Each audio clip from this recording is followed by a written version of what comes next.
In a new development today, the Indian Navy has launched its second Scorpion submarine. What exactly does this mean? And what is a Scorpion class submarine?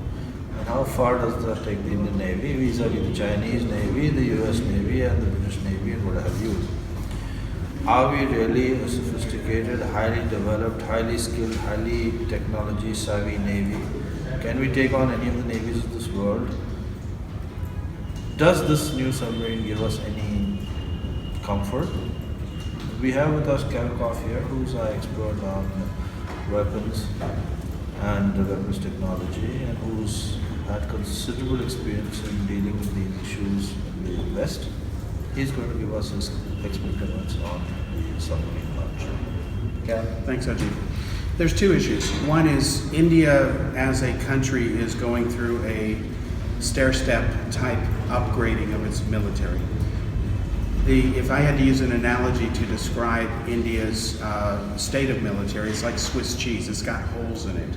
So, for example, it recently purchased the Russian S-400 anti-missile system. The problem is the S-400 was beaten about 8 years ago by Israel and the United States. So while it is a threat to China and Pakistan as far as a defensive or offensive weapon, if the adversary were the United States or Israel, they could take out the system, no problem. So the same is true with submarines. While the Scorpion class submarine has been around for a long time, as have the Dolphin submarines that Israel uses, the problem is that India has to plug some immediate holes to offset Pakistan. China has too many subs to overwhelm India. China is actually overhauling all of their subs. In the meantime, the whole development of submarine warfare is changing into the stealth mode, and the new underwater drones, which are nuclear capable, are much smaller. They're like mini subs with nuclear warheads. Russia and the United States lead the world in that. So India has to grow up in the maritime sense, but it can't catch up for decades because it's just physics. You can't build submarines overnight. So India needs to plug immediate holes to counter Pakistan, but there's no way it can catch up with China because China has dozens of submarines. Most of them are diesel powered, but all the new Chinese ones are nuclear powered. So what you're saying is that, okay, the submarine could be a deterrent for Pakistan. Yes. But in case we have to equip ourselves to deal with China, we are nowhere in the class right now. No, because Pakistan's recent milestone was just a few days ago. They were able to launch for the first time their version of a Polaris missile from a submarine underwater. That's a big milestone for Pakistan. But yet the Polaris missile was developed in the 70s by the British, so Pakistan's decades behind.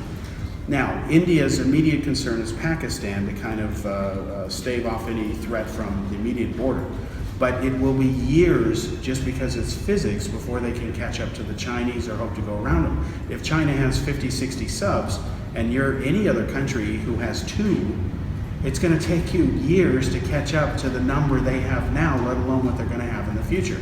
The good news is that China isn't actually bumping up dramatically the number of subs. The bad news, though, is that what they're doing is they're cutting straight to the chase. Just like after they hacked American computers and got the blueprints for the Joint Strike Fighter, instead of developing an interim plane, they're cutting straight to their knockoff of the JSF. But Russia and Israel and the United States are the only 3 countries who are pursuing the Star Trek generation of subs. These are stealth subs that we can't track. There's no way to track them. They're super quiet. They're bigger, they're more fuel efficient, they can go for a long time without refueling. It's going to be many decades before India gets to that level. In the meantime, they've got to plug the leaks in their ship, which is to deal immediately with the threat of Pakistan. They've been able to check that only because Pakistan is the least developed in the area of submarine warfare between these nations we're discussing. That's good for India, but as far as trying to compete with China, not even a close contest. Thank you, Kel. Well, so as the news goes, it's happy news that the Indian government has a second submarine, Scorpion class. But it's not very good news either in the long run. In the long run means that the Indian Navy still needs a lot of technology and a lot of upgrading to meet the new kind of warfare that will be coming from submarines. Yes.